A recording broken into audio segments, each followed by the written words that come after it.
2022 का विधानसभा का चुनाव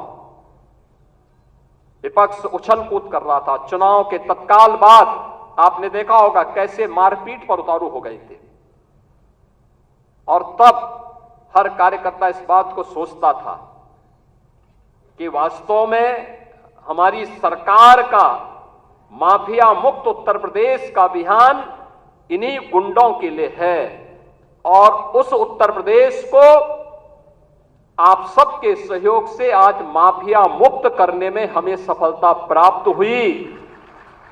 तो माफिया मुक्त उत्तर प्रदेश के साथ साथ हमारे विचार परिवार का ये जो लंबा संघर्ष था, 500 वर्षों का इंतजार समाप्त हो, दुनिया भर के सनातन हिंदू धर्मावलंबी जिन आकांक्षाओं के साथ जी रहे थे, उन अपेक्षाओं पर प्रधानमंत्री मोदी जी के नेतृत्व में डबल इंजन सरकार ने खरा उतर करके अयोध्या में रामलला के भव्य मंदिर निर्माण के साथ साथ 500 वर्षों के बाद रामलला को विराजमान करने का काम भी किया। बहनों और भाइयों, भारतीय जनता पार्टी के कार्यकर्ता को किसी भी स्थिति में बैकफुट पर आने की आवश्यकता नहीं है, किसी भी स्थिति में नहीं है, क्योंकि आपने कार्य किया है। आप विपक्ष में थे, जनता के मुद्दों को लेकर लड़ते थे। आज जब सरकार में थे तो याद करिए, उत्तर प्रदेश के अंदर सुरक्षा का ये वातावरण आपको आज देखने को मिल रहा होगा। याद करिए, इसी मुहर्रम के समय में सड़कें खाली हो जाती थी, सूनी हो जाती थी। आज मुहर्रम आयोजित हो रहा है, इसका पता भी नहीं लग रहा है। ताजिया के नाम पर घर तोड़े जाते थे, पीपल के पेड़ काटे जाते थे, सड़कों के तार हटाए जाते थे, पुल तोड़ दिए जाते थे। आज कहा जाता है किसी गरीब की झोपड़ी नहीं हटेगी, आज कहा जाता है कोई तार नहीं हटेगा, आज कहा जाता है कि सरकार नियम बनाएगी, पर्व और त्योहार मनाना है तो इन नियमों के अंतर्गत मनाओ और नहीं तो अपने घर में बैठ जाओ। ये मनमानापन नहीं चल सकता है। और विधि का शासन कैसे होना चाहिए, सुशासन कैसे होना चाहिए, यह भारतीय जनता पार्टी की सरकारों ने देश के अंदर करके दिखाया है। लोक कल्याणकारी कार्यों का परिणाम कितना हुआ, कोई सोचता था? मैं याद है जब देश के अंदर कोरोना की हाट हुई थी, माननीय नड्डा जी राष्ट्रीय अध्यक्ष के रूप में वर्चुअल हम लोगों के साथ जुड़े थे, और आपने एक ही बात कही कि देश संकट में है, मानवता संकट में है। हमारे लिए एक ही मंत्र है, प्रधानमंत्री जी का आदेश है, एक ही मंत्र है, और वह मंत्र है सेवा ही संगठन है।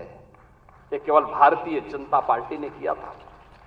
मुझे याद है कोरोना कालखंड में केवल भाजपा का कार्यकर्ता या राष्ट्रीय स्वयंसेवक सड़कों पर जनता जनार्दन की सेवा कर रहा था।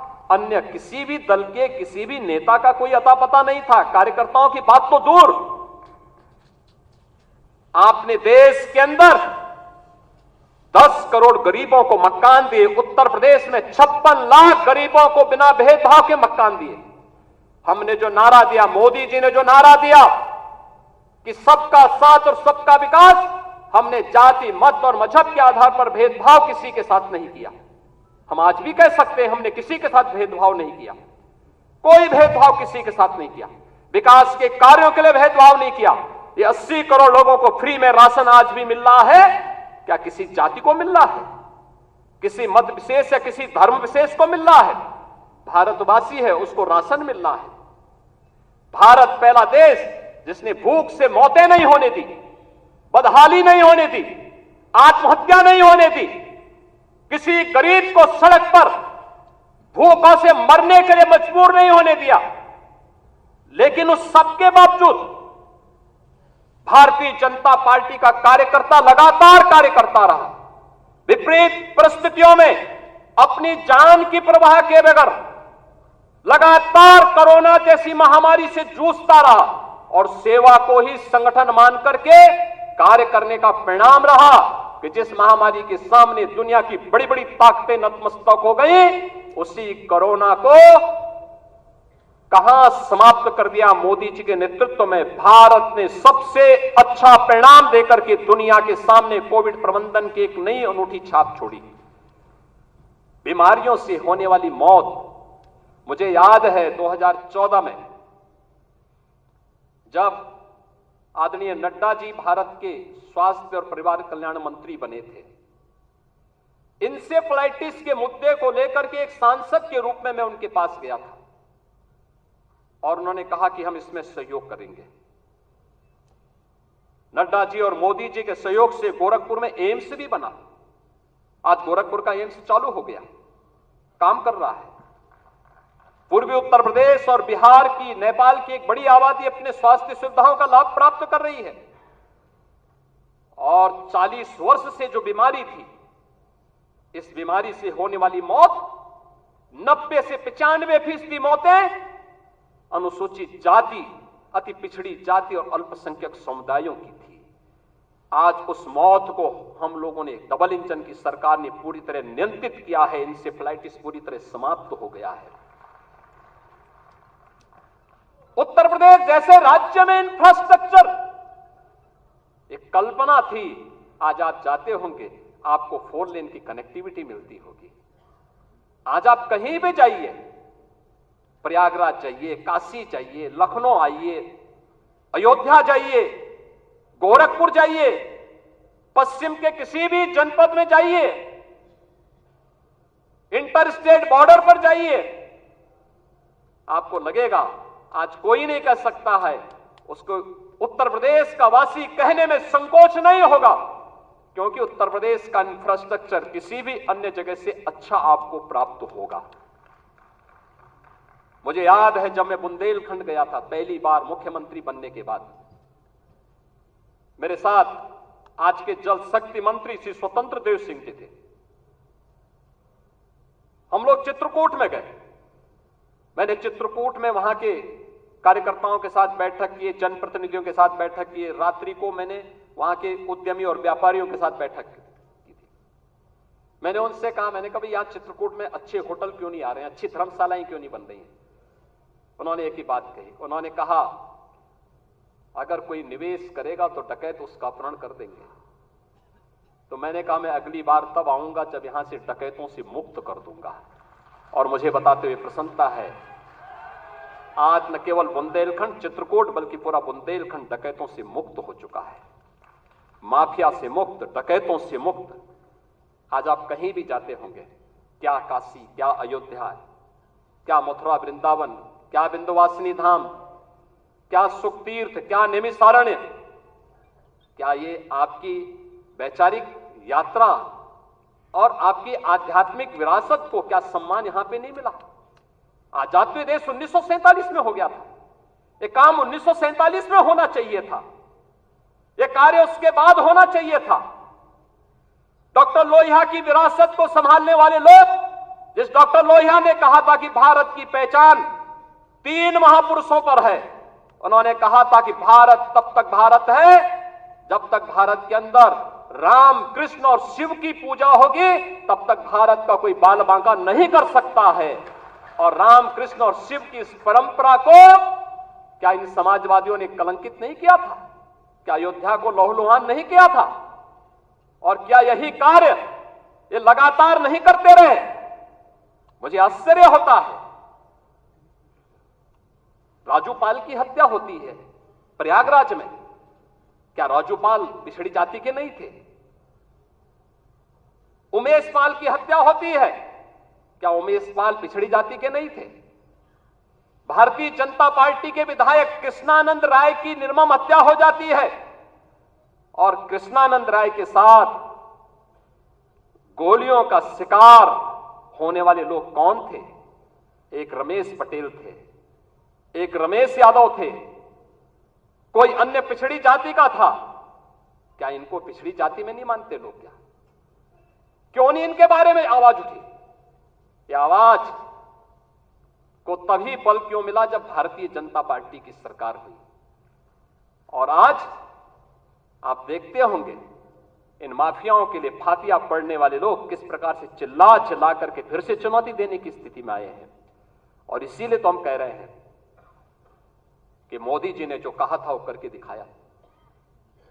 सबका साथ और सबका विकास, लोक कल्याणकारी योजनाओं की किसी भी योजना में आप देख सकते हैं, क्या राशन की योजना, क्या मकान की योजना, क्या हर घर शौचालय की योजना, चाहे हर घर नल की योजना, चाहे आयुष्मान कार्ड या किसी भी अन्य योजना में, उज्ज्वला योजना की हो योजना हो, कोई भी योजना हो, क्या किसी के साथ कोई भेदभाव हुआ?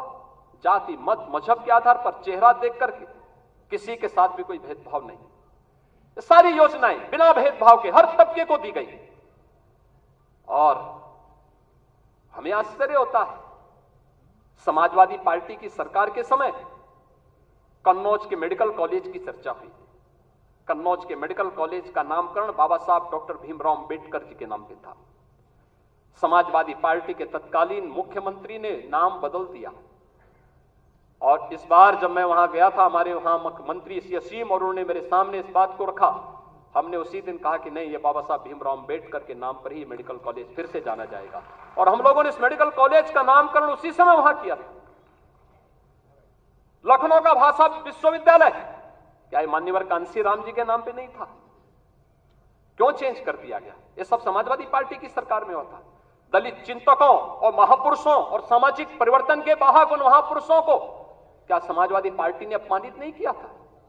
वो लगातार अपमानित करते थे। ये तो संविधान की अवहेलना करते थे। इन्होंने तो धर्म के आधार पर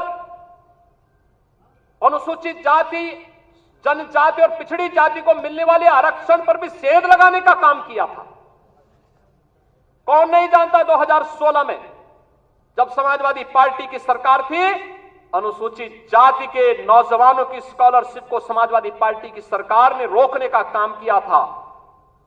हम लोग इसको मुद्दा नहीं बना पाए, हम अपनी उपलब्धियों को मुद्दा नहीं बना पाए। मोदी जी के नेतृत्व में पंचतीर्थ बने। नई संसद बनने पर, नई संसद में प्रधानमंत्री मोदी जी देश के पहले प्रधानमंत्री हैं जिन्होंने संविधान की मूल प्रति को अपने सिर पे रख करके नई संसद में स्थापित करने का काम किया था।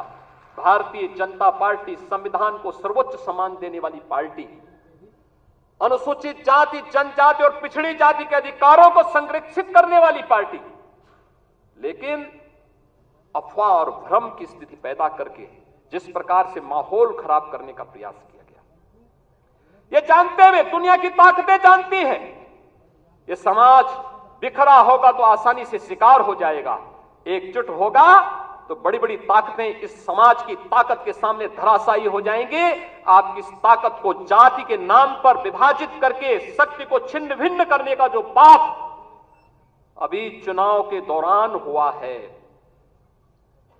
हमें उससे सतर्क और सावधान होना होगा। और वहीं से मैं कहने के लिए आया हूं, सोशल मीडिया प्लेटफॉर्म, आखिर आपके पास, सबके पास स्मार्टफोन है। सब लोग स्मार्टफोन पर अपने अपने ग्रुप के साथ काम भी करते हैं, एक दूसरे को मैसेज भी भेजते हैं, एक दूसरे की को शुभेच्छा भी देते हैं। लेकिन क्या कारण था कि जो षड्यंत्र हो रहे थे, जिस षड्यंत्र की आशंका दिखाई दे रही थी, उस षड्यंत्र को करने में वे विदेशी ताकतें और विरोधी सभी सफल हो गए। क्या कारण था? हम लोगों को इसके बारे में जागरूक होना पड़ेगा। आप एक राष्ट्रवादी मिशन के मजबूत स्तंभ हैं और उस राष्ट्रवादी मिशन के साथ जुड़े होने के नाते जहां भारतीय जनता पार्टी कहती है नेशन फर्स्ट, देश पहले है, दल बाद में है और मेरा स्वयं का हित सबसे बाद में है, उस भारतीय जनता पार्टी के कार्यकर्ता को क्या ये नहीं देखना चाहिए कि सोशल मीडिया में क्या कुछ चल रहा है और उस अभियान के साथ जुड़ना, उसको देखना, उसका खंडन करना और फिर पंचतीर्थ के फोटो, दलित महापुरुषों के और चिंतकों के बारे में भारतीय जनता पार्टी की उपलब्धियां गरीब कल्याणकारी योजनाएं, इन सब को भी अगर हम साथ साथ भेजे होते, उन लोगों के साथ संवाद बनाए होते, तो हो सकता है इसमें कुछ और चीजें देखने को मिलती। ऐसा नहीं कि ये षड्यंत्र हुए ना हुए, 2019 में हुआ था, 2019 में हुआ था। 2019 में एक बड़े गठबंधन को उत्तर प्रदेश के अंदर बनाने का कार्य हुआ था, और तब आज के हमारे राष्ट्रीय अध्यक्ष तब प्रदेश के प्रभारी के रूप में इस दायित्व का निर्वहन कर रहे थे। याद करिए, तब हम लोगों ने 43% वोट के प्रतिशत को बढ़ाकर के 51% करने का काम किया था, और भारतीय जनता पार्टी ने सबसे बड़े गठबंधन को धराशायी करने का काम किया था, इसी प्रदेश में किया था। और इसीलिए आज मैं कहने के लिए आया हूं, सोशल मीडिया प्लेटफॉर्म आपके लिए कितना बड़ा उपयोग हो सकता है, यह भी हमें देखना होगा। बहुत सारी ऐसी चीजें हैं जिन चीजों को हमें वास्तविक धरातल पर उतारना होगा, और उसके लिए अगर हम प्राणपण से जुड़ करके एक बार फिर से कार्य करना शुरू करेंगे, कोई कारण नहीं।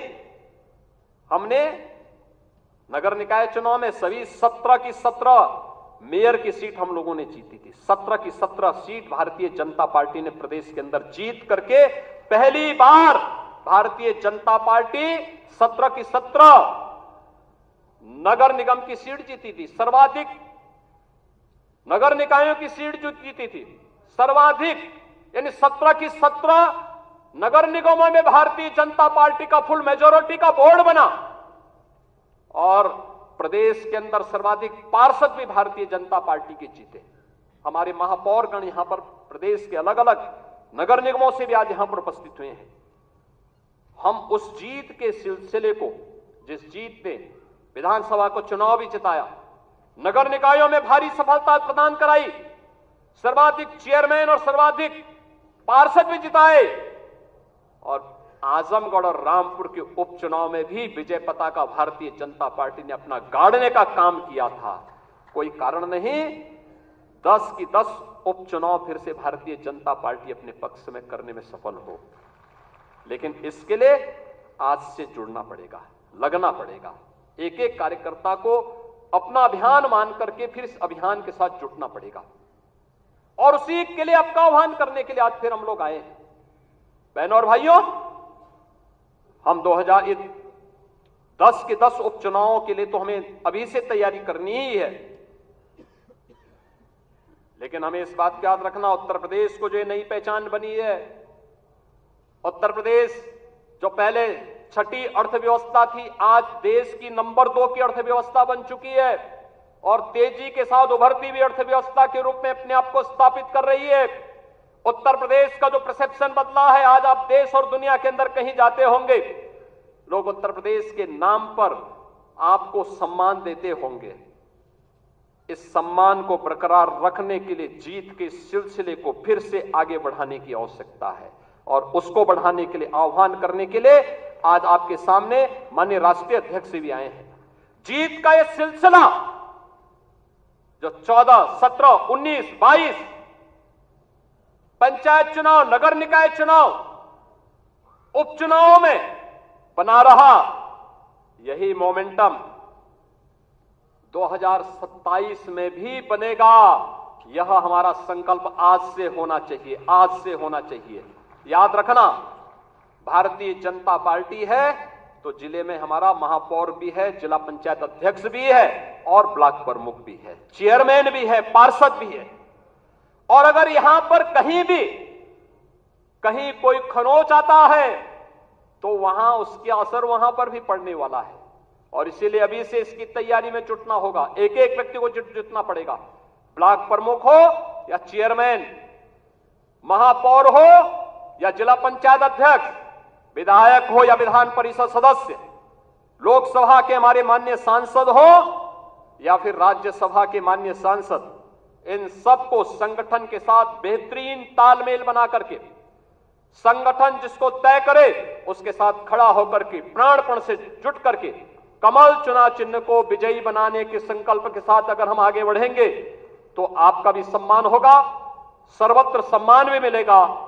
और जो लोग उछल कूद करने का कुत्सित प्रयास कर रहे हैं, मुझे लगता है इनको दोबारा उछल कूद करने का अवसर ही नहीं मिल पाएगा। यह हम आप सबको आश्वस्त करने के लिए आज यहां पर आए हैं।